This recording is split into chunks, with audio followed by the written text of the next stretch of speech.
The National Travel Survey is important because the data that it provides feeds into something called the National Transport Model, and that's Department for Transport's main tool for evaluating all large-scale transport infrastructure projects that they might or might not fund in the future. We collect the data on the National Travel Survey by first interviewing people. We then ask them to complete a diary detailing all the travel that they undertake through 7 days. Because the National Travel Survey has been running since the 1970s, this enables us to understand how things are actually changing over time. So, for example, compared with the 1970s, we still spend about the same amount of time travelling that we used to, and we travel as often as we used to, but we're travelling much, much further than we did, almost 50% more. The main reason for that is because of increased car use.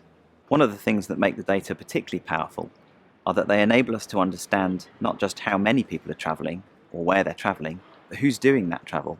Some examples of some of the things we found on the National Travel Survey are that on average we travel about 7,000 miles every year, but only 200 of those miles are done on foot. Interestingly, the most common reason for doing our travelling is to go shopping. Another interesting finding is the change in driving licence holding between men and women. Back in the 1970s, men were much more likely to have a driving licence, about 2 in 3 doing so, compared with just 1 in 3 among women. However, the gap has narrowed significantly, such that now more than 2/3 of both men and women hold a driving licence.